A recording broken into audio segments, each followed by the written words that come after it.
Hello students, पिछले जो part था हिंदी मीडियम के लिए पार्ट 4, उसमें हम नॉर्मलता के बारे में पढ़ चुके थे। दोस्तों के बारे में नॉर्मलता के बारे में पढ़ चुके थे और नॉर्मलता के फॉर्मूले में एक बहुत ही इम्पोर्टेंट फैक्टर आया था और वो था एन फैक्टर। आप एक बार सूत्र को ध्यान से देखिए, ये उसका कुछ फॉर्मूला बना था। नॉर्मलता इक्वल टू क्या बना था दोस्तों? नॉर्मलता इक्वल टू बना था W A M A 1000 by V M L multiply N factor. तो ये एन फैक्टर क्या है दोस्तों, हम इसको अब समझेंगे। फिर हमने नॉर्मलता मोलरता में संबंध भी देखा था। वो संबंध क्या था? नॉर्मलता इक्वल टू मोलरता इंटू एन फैक्टर। यानी जिसको मोलरता आती है उसको नॉर्मलता भी आती है, या जिसको नॉर्मलता आती है उसको मोलरता भी आती है। बस उसको पदार्थ का एन फैक्टर का आइडिया होना चाहिए कि एन फैक्टर क्या होता है। दोस्तों एन फैक्टर को हम कहते हैं संयोजकता कारक या वैलेंसी फैक्टर, इसको हम एन फैक्टर कहते हैं। दोस्तों भिन्न भिन्न पदार्थों के लिए एन फैक्टर भी भिन्न भिन्न होता है। जैसे सबसे पहले हम देखें कि अम्ल के लिए एन फैक्टर क्या होता है। तो दोस्तों अम्ल के लिए जो एन फैक्टर होता है वो होता है कि अम्ल द्वारा त्यागे गए H+ आयन की संख्या। क्या होता है दोस्तों? अम्ल द्वारा त्यागे गए H+ आयन की संख्या। यानी एक अम्ल जितने H+ आयन त्याग सकता है उसके एन फैक्टर उतना ही होगा। जैसे आप बात करें, इधर मैंने अम्ल लिया है, इधर उसका एन फैक्टर लिया है। HCl का एन फैक्टर कितना होगा? 1, बिकॉज ये एक H+ आयन डोनेट कर सकता है। H2SO4 का कितना होगा दोस्तों? 2, क्योंकि 2 कर सकता है। H3PO4 का कितना होगा? 3। तो अम्ल का एन फैक्टर क्या होता है दोस्तों? कि अम्ल द्वारा त्यागे गए H+ आयनों की संख्या। अब दोस्तों बात करें क्षार के एन फैक्टर की, तो क्षार का एन फैक्टर क्या होता है? क्षार द्वारा त्यागे गए OH आयनों की संख्या। क्षार द्वारा त्यागे गए दोस्तों कौन सी की संख्या? OH- यानी हाइड्रोक्साइड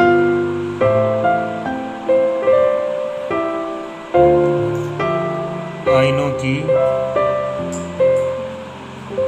संख्या। इसको दोस्तों कुछ एग्जांपल्स के थ्रू समझते हैं। तो NaOH का एन फैक्टर कितना होगा दोस्तों? 1, क्योंकि 1 त्याग सकता है। KOH का भी 1 होगा। कैल्शियम हाइड्रोक्साइड का कितना होगा दोस्तों? कैल्शियम हाइड्रोक्साइड का 2 होगा। और एल्यूमिनियम हाइड्रोक्साइड का कितना होगा? 3। जितने OH आयन कोई क्षार त्याग सकता है वही उसका क्या है? एन फैक्टर है। दोस्तों इसके बाद हम बात करें कि किसी आयन या मूलक का एन फैक्टर क्या होता है। क्या दोस्तों? किसी आयन या मूलक का एन फैक्टर क्या होता है? किसी आयन या मूलक का एन फैक्टर। दोस्तों आयन या मूलक किसे कहते हैं? कि ऐसी कोई भी स्पीशीज जिस पे क्या पाया जाता है? आवेश पाया जाता है, उसको आयन या मूलक कहते हैं। जैसे H+ आयन, तो इसका एन फैक्टर, किसी आयन या मूलक का जो एन फैक्टर वो कितना होता है? आयन या मूलक पर उपस्थित आवेश का परिमाण। दोस्तों उसके आवेश से मतलब उसके प्लस माइनस से मतलब नहीं रहेगा। जैसे H+ का क्या है और होगा एन फैक्टर +1, तो 1। Ca+2 का कितना होगा दोस्तों? 2। Ca+2 कितना होगा? 2। ऐसे सल्फेट SO4-2 का भी कितना होगा दोस्तों? SO4 का एन फैक्टर कितना होगा? 2। ठीक है दोस्तों। तो किसी भी आयन या मूलक का एन फैक्टर कितना होता है? वो होता है उसके आवेश का परिमाण। ठीक है दोस्तों। एक लास्ट हम बात करते हैं कि किसी लवण का एन फैक्टर कितना होगा। तो इसको थोड़ा समझने की थोड़ा ज़रूरत है दोस्तों। लवण का एन फैक्टर होता है, लवण देखो, लवण धनायन और ऋणायन से मिलकर बना होता है। धनायन और ऋणायन से, जैसे NaCl है, बात करें NaCl है तो धनायन है, इसमें ऋणायन है। सोडियम आयन धनायन है, Na+ और Cl-। तो धनायन और ऋणायन से मिलकर बना होता है एक लवण। तो किसी लवण का जो एन फैक्टर वो होगा कि लवण के धनायन या ऋणायन के कुल आवेश का परिमाण। लवण के धनायन या ऋणायन के कुल आवेश का परिमाण, इसको समझते हैं दोस्तों अपन। जैसे कैल्शियम सल्फेट है, तो आपको किसी भी एक आयन के आवेश का आइडिया होना चाहिए। जैसे कैल्शियम पे पता है आपको कितना आवेश होता है? +2। सल्फेट पे कितना होता है? -2। तो कोई भी एक आयन का पूरा आवेश कैल्शियम का ले लिया मैंने 2 है तो 2 हो जाएगा। जैसे बात करें दोस्तों एल्यूमिनियम सल्फेट की, फॉर्मूला क्या होता है? Al2 SO4 3। इसको समझ ले तो आप समझ जाएंगे दोस्तों। अब आपको किसी भी एक आयन का आवेश पता होना चाहिए। एल्यूमिनियम पे आवेश कितना होता है दोस्तों? +3। सल्फेट पे आवेश कितना होता है दोस्तों? -2। अब आप ये देखिए कि एक एल्यूमिनियम पे +3 है, एक एल्यूमिनियम पे +3 होता है। कितने एल्यूमिनियम है? 2। तो 2 का कितना हो जाएगा दोस्तों? 6 + 6। ऐसे ही एक सल्फेट पे कितना होता है? -2।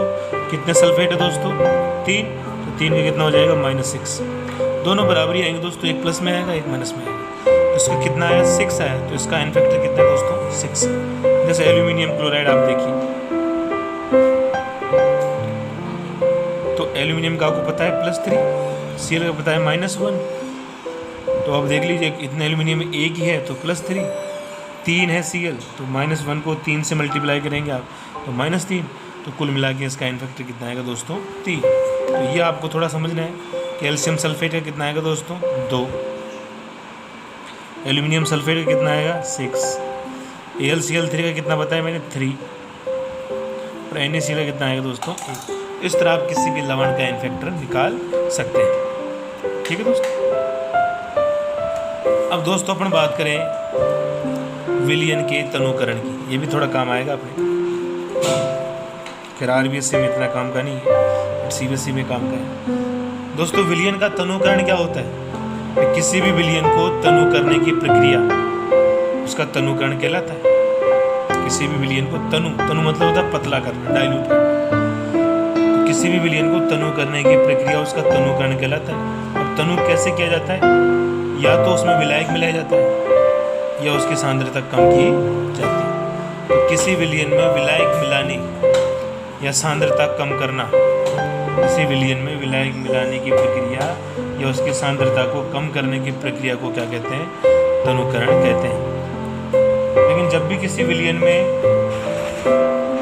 को तनु किया जाता है, जैसे आपको चीनी की, आपके पास शुगर का सॉल्यूशन है, उसको आपको पतला करना है, तनु करना है, तो उसमें आप क्या मिला देते हो? पानी मिला देते हो।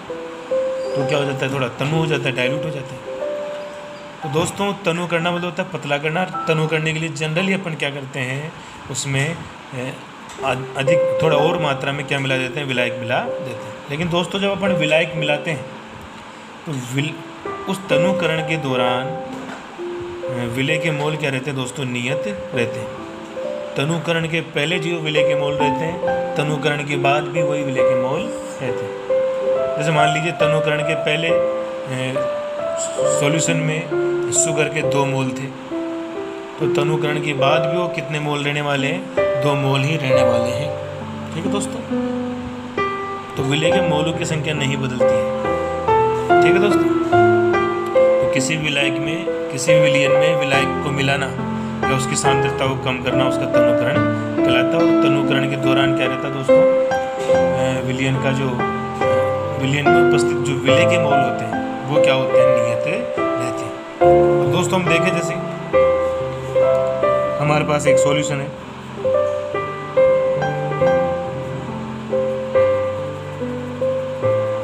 और अभी इसका जो सांद्रता है वो है m1, इसकी सांद्रता है m1, इसका आयतन है v1। और इसमें मोल कितने दोस्तों? विलय के मोल कितने हैं? n।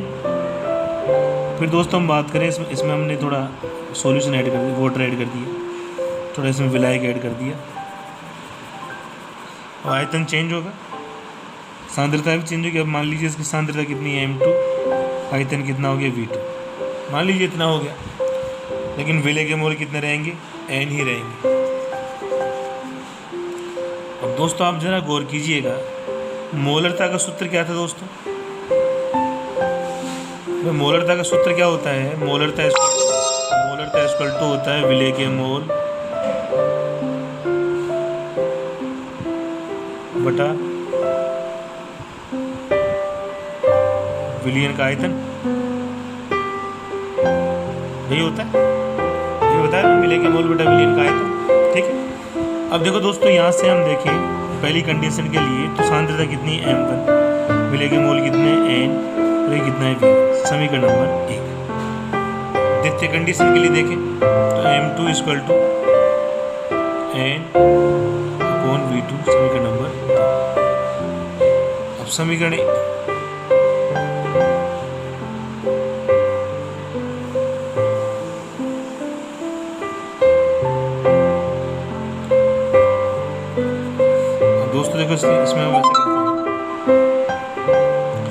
M1 इक्वल टू हो गया एन V1, ये हो गया, M2 equal to N upon V2।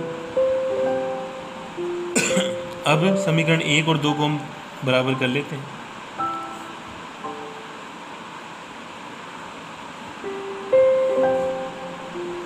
तो M1 V1 बराबर क्या हो जाएगा, M2 V2, क्योंकि दोस्तों n से n क्या हो जाएगा, कट जाएगा। या इससे आप ऐसे कीजिए,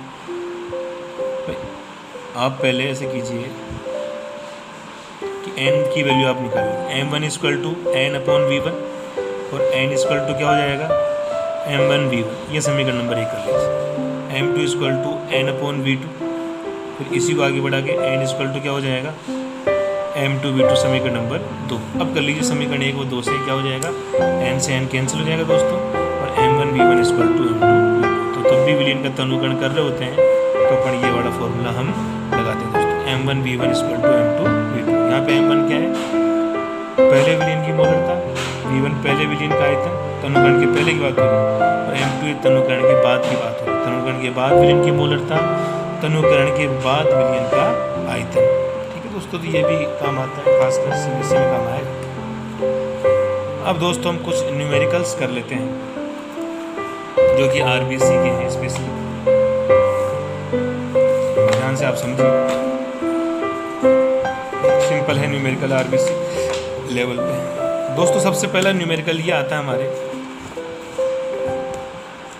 कि एथेनॉल के 25% VV जलीय विलयन का क्या अर्थ है। एथेनॉल के 25% VV जलीय विलयन का क्या अर्थ है, तो आप जानते हैं दोस्तों इसका अर्थ क्या होता है।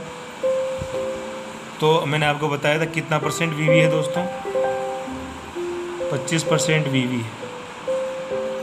और इसके लिए मैंने आपको बताया था कि जो इसमें विलयन का आयतन हो गया वो तो कितना हो गया, 100 ml। विलय कितना हो गया दोस्तों, विलय का आयतन कितना हो गया, 25 ml। और विलाय का आयतन कितना हो गया दोस्तों, 75। तो अपन क्या कह सकते हैं यहाँ पे कि 25 ml एथेनॉल, इसका अर्थ ये है कि 25 ml एथेनॉल, विलय अपना एथेनॉल है, 25 ml एथेनॉल 75 ml जल में विलय है।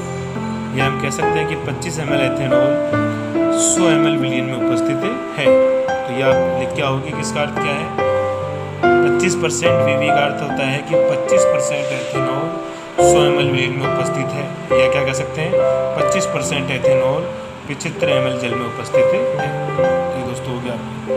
फिर दोस्तों आप देखिए अगला क्वेश्चन, ध्यान से क्वेश्चन को पढ़िए कि 2% कितना है, 2% WV NaCl का 500 ml विलयन बनाने हेतु कितने ग्राम NaCl की आवश्यकता है। तो दोस्तों ऐसे सवालों को करने के लिए हम देखते हैं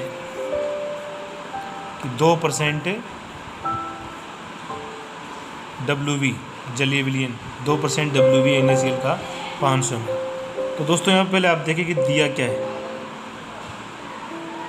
तो सबसे पहले चीज़ दी है अपन को परसेंटेज WV, अपन को कितना दे दिया दोस्तों, 2।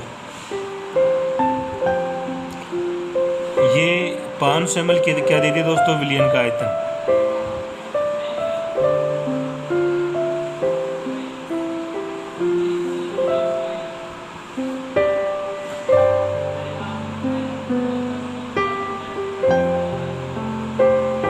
ठीक है, अब पूछ रहे कितने ग्राम NaCl जी, NaCl इसमें विलय है। तो सवाल आप तभी कर पाओगे जब आप सवाल में दिए गए क्वांटिटीज़ को, वैल्यूज़ को पहचानोगे कि ये क्या है, ये क्या है। 2% WV दे दिया, मतलब ये आपके परसेंटेज WV दे रखा है। विलयन का आयतन आपको दे रखा है, कितना ml है दोस्तों, 500 ml। पूछ कह रहा है आपसे ज्ञात करना है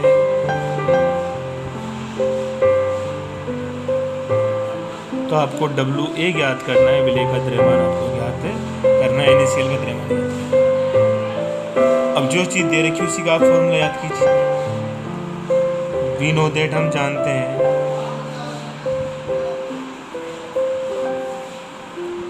दोस्तों, हम जानते हैं क्या जानते हैं कि परसेंटेज WV इक्वल टू होता है WA अपॉन V × 1000। अब आप वैल्यूज़ पुट कर दीजिए, जो जहाँ है उसको वहीं पुट कर दीजिए। परसेंटेज WV की जगह कितना पुट करेंगे दोस्तों, 2। WA की जगह WA, ये अपन को कैलकुलेट करना है। वी कितना है दोस्तों 500 ml, ml में ही होना चाहिए, तो ml में ही था ही। 100 से 100 2 0 कैंसिल हो जाएगा, WA इक्वल टू क्या आ जाएगा दोस्तों 10 ग्राम। तो आंसर क्या आएगा दोस्तों 10 ग्राम इसमें आंसर आया था दोस्तों। पिछली बार 2017 में क्वेश्चन आया था शायद कि 2% WB NaCl के, तो आपको 10 ग्राम नमक की इसमें आवश्यकता पड़ेगी। ठीक है दोस्तों। अब दोस्तों हम बात करते हैं अगले न्यूमेरिकल की, वो आप देखिए ध्यान से। वो है कि 500 ग्राम जल में 4 ग्राम NaOH घुला है। 500 ग्राम जल में 4 ग्राम NaOH घुला है, तो विलयन की सांद्रता होगी। अब दोस्तों इसमें 4 ऑप्शन है, 8 ग्राम पर लीटर। अब दोस्तों आयतन आप तभी निकाल, इसमें इस सवाल में कहीं भी आयतन नहीं दे रखा, केवल मात्राएं दे रखी 500 ग्राम 4 ग्राम। और मात्रा से आप आयतन तभी निकाल सकते हो जब आपको घनत्व दिया हो।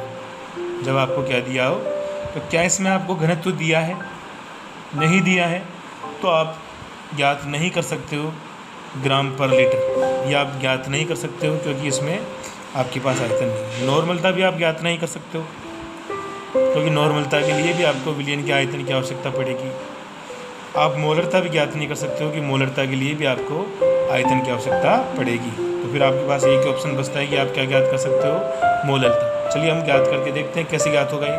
दोस्तों 500 ग्राम जल में 4 ग्राम NaOH घुला है, ये आप ध्यान दें।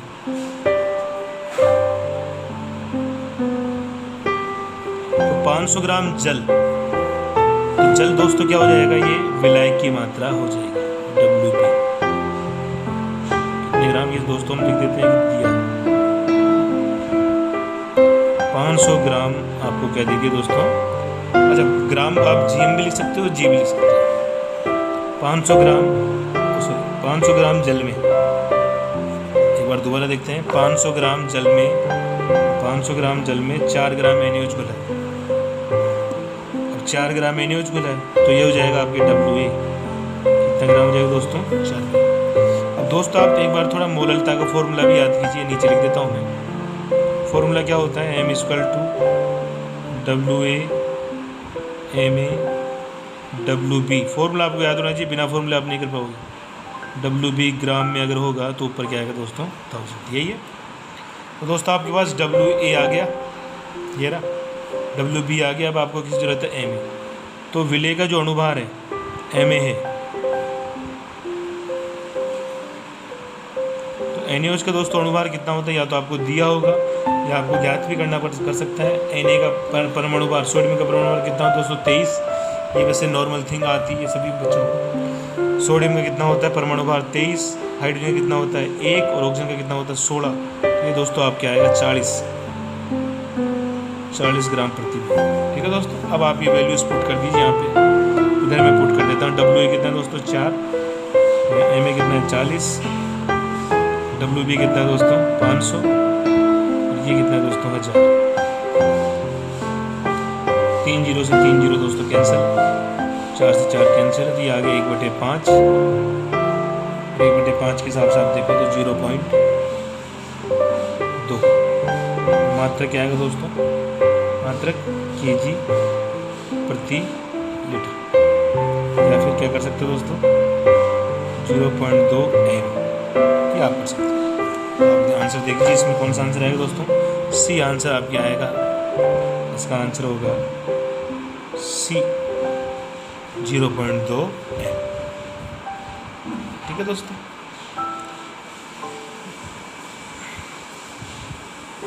थैंक यू दोस्तों, आज इतना ही। ये नेक्स्ट क्वेश्चन मैं अगली क्लास में करवाऊंगा। ठीक है दोस्तों, इसकी आप प्रैक्टिस कीजिए।